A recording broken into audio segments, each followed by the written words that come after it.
तुम्हारे असंतोष और खिन्नता का कारण मैं? केवल मुझे ही नहीं परमपिता, संपूर्ण मानव जाति और देवगण को आपने असंतुष्ट कर रखा है। मुझ पर अपनी लीला क्यों चला रहे हो नारद? स्पष्ट कहो, क्या कहना चाहते हो? मैं आपसे केवल इतना ही कहना चाहता हूं परमपिता कि आप बिना विचारे कुपात्रों और राक्षसों को बड़े-बड़े वरदान दे देते हैं, जिससे ये राक्षस उद्दंड होकर वरदान की शक्ति का अनुचित लाभ उठाते हैं, देवों और मानवों पर अत्याचार करते हैं, न्याय नीति, दया धर्म, करुणा सत्कर्म, इन सब की तो अर्थ ही निकाल देते हैं। लगता है किसी असुर द्वारा पीड़ित होकर यहाँ आ रहे हो। परमपिता, आप स्पष्ट क्यों नहीं कहते कि आप ही के वरदान से उन्मत्त हुए उस असुर से पीड़ित होकर आ रहा हूं मैं, और उस असुर का नाम है तारकासुर। अब तो आप जान गए ना कि मैं कहां से आ रहा हूं। तारकासुर को तुमसे क्या शत्रुता हो सकती है नारद? नारायण नारायण, वही जो दुष्ट को सज्जन से होती है। देवताओं से उसकी क्या शत्रुता थी? क्यों उसने देवराज इंद्र को स्वर्ग से भगाया? क्यों वो देवताओं के पीछे लगा हुआ है? क्यों वो पृथ्वीवासियों पर अकारण अत्याचार करता है? क्या कारण है उसके इन सब उत्पातों का? उसकी दुष्टता, उसकी तामसिकता, उसकी असुरी वृत्ति, उसका उद्दाम अहंकार। ऐसे नीच प्राणी किसी कारणवश किसी के शत्रु नहीं होते, वो तो अकारण ही शत्रु हो जाते हैं। यदि कोई कारण होता भी है तो अत्यंत समुचित। अर्थात कारण तुमने उसे दिया। परमपिता, दुष्ट को अपनी दुष्टता त्यागने के लिए कहना उसकी दुष्टता को अधिक विकराल बना देता है।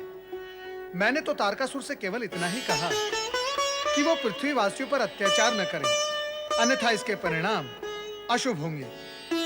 बस इतना सुनते ही उसकी भ्रुकुटी तन गई। मैं वहां से भाग निकला।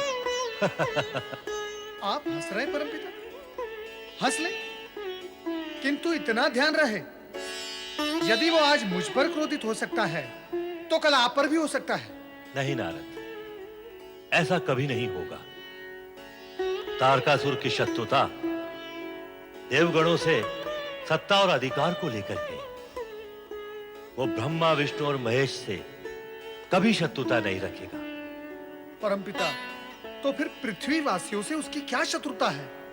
वो उन पर दिन प्रतिदिन अत्याचार क्यों करता है? ये उसका उन्माद है। नहीं परमपिता, आपके वरदान से उत्पन्न अधिकार और सत्ता का उन्माद है ये। ना आप उसे वरदान देते, ना इस उन्माद का जन्म होता। परमपिता, यह असुर तपस्या करते हैं केवल वरदान प्राप्त करने के लिए, ताकि उससे प्राप्त शक्तियों का दुरुपयोग कर सके। एक अथवा दो उदाहरणों को छोड़कर इस जगत में ऐसा हुआ ही कौन है जो शक्ति को पचा सके, और भविष्य में भी इसके होने की कोई संभावना नहीं। भविष्य में पापात्माओं का पांव दबाने वाले भी अपने आप को शक्तिमान बनाते हुए अपनी शक्ति का दुरुपयोग करने से चूकेंगे नहीं नारद। किंतु नारद, तारकासुर को वरदान अकारण प्राप्त नहीं हुआ। उसने तप किया था। ब्रह्मदेव, तप को मैंने, मेरे पिता और पितामह ने भी किया है, किंतु हमें वरदान का फल आज तक प्राप्त नहीं हुआ। ये स्वर तो पहचाना सा है। हाँ, ये भागीरथ का स्वर है। ब्रह्मदेव, मैं आपसे वरदान मांगने के लिए युगों से तपस्या कर रहा हूँ। मुझ पर कब प्रसन्न होंगे देव? दर्शन दो। परमपिता, भगीरथ आपको पुकार रहा है। अनेक बार पुकार चुका है,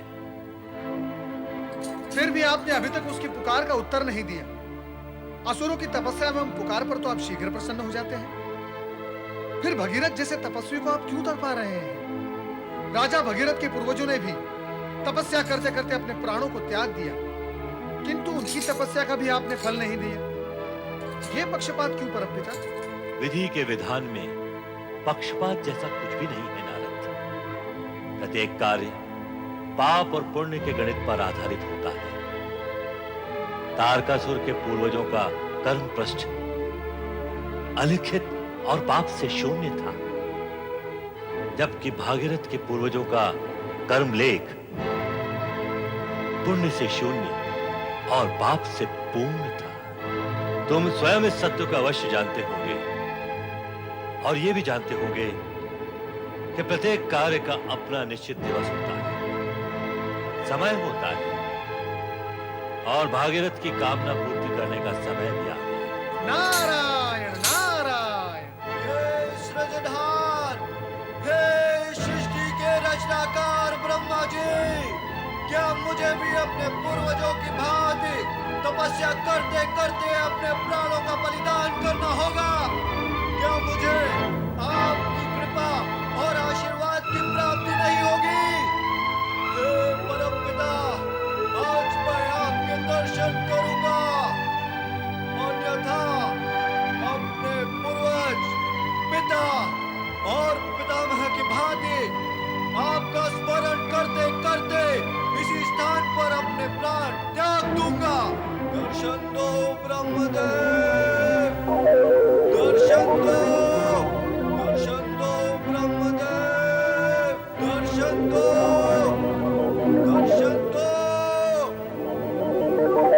दर्शन दो ब्रह्मदेव, दर्शन दो, दर्शन दो, दर्शन दो ब्रह्मदेव, दर्शन दो, दर्शन दो, दर्शन दो, अन्यथा आपका ये भक्त इस जगत से चला।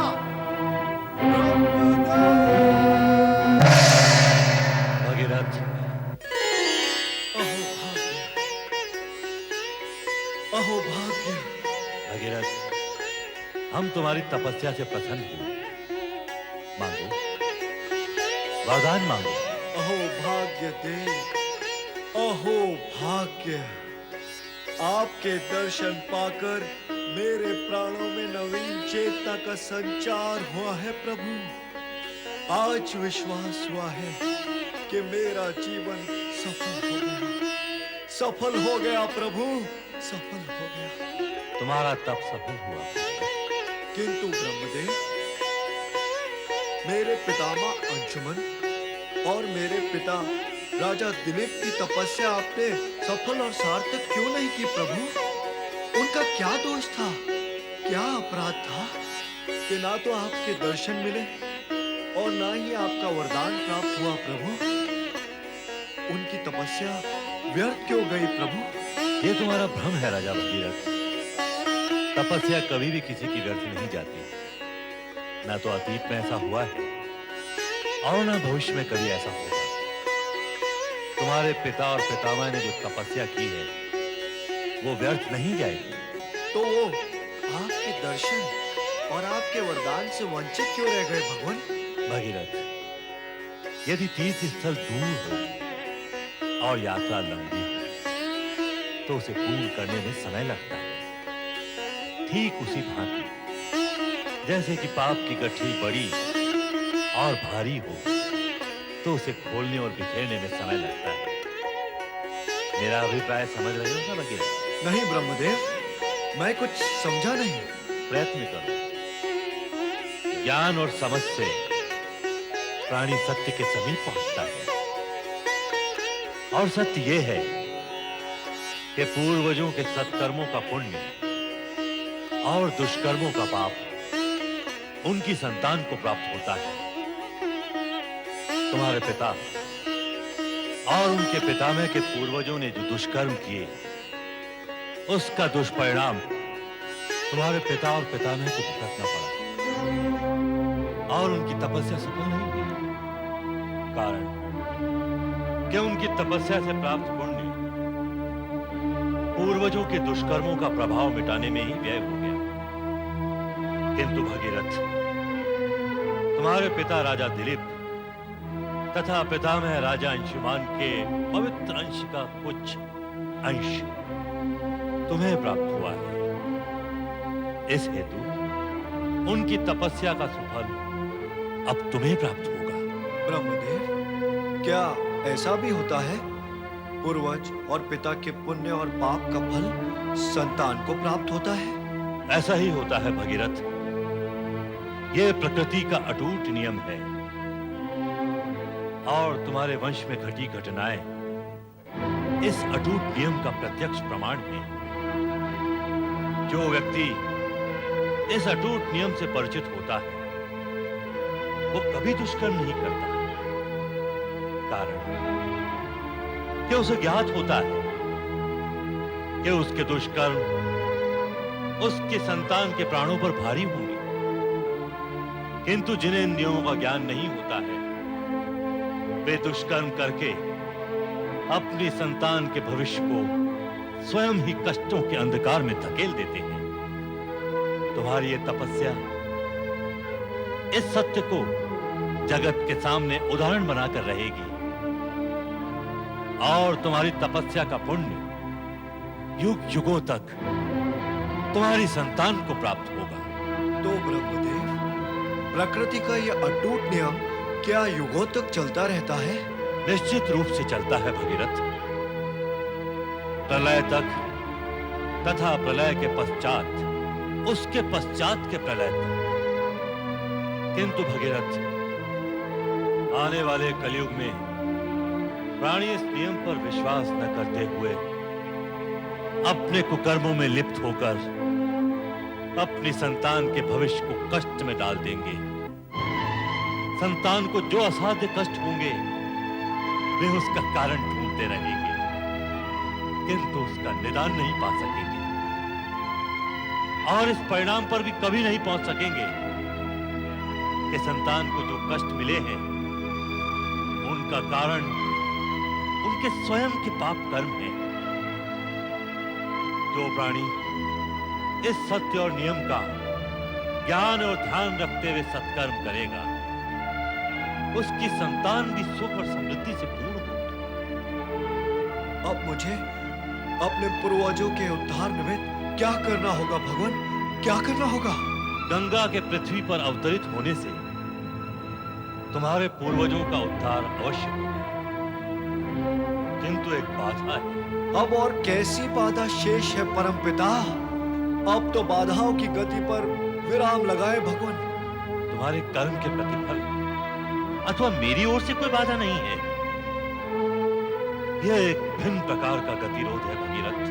कैसा गतिरोध? स्पष्ट करे ब्रह्मदेव। तुम अपने उन पूर्वजों का उद्धार करने के इच्छुक हो जो कपिल मुनि के श्राप से भस्म होकर राख का ढेर बन गए थे। तुमने, तुम्हारे पिता ने और तुम्हारे पितामह ने मेरा तप किया। तुम तीनों ने ही मेरा तप करके मुझे प्रसन्न करने की चेष्टा की, पर तुम्हारे पूर्वजों का उद्धार तो गंगा के पवित्र जल से होगा। तो क्या अब मुझे माँ गंगा की आराधना करनी होगी? उत्तम तो यही होगा। ये भी उत्तम ही है ब्रह्मदेव। आप जगत के सृजनहार हैं। माँ गंगा स्वर्ग में वास करती है।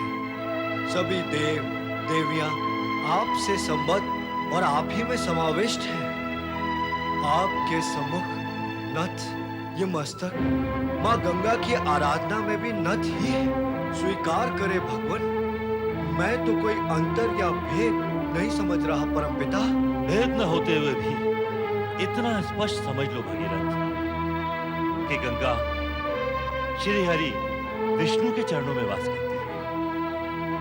अतः इस विषय में श्री हरि विष्णु की आज्ञा आवश्यक है। उसके पश्चात मूल बाधा है गंगा के पृथ्वी पर अवतरण की।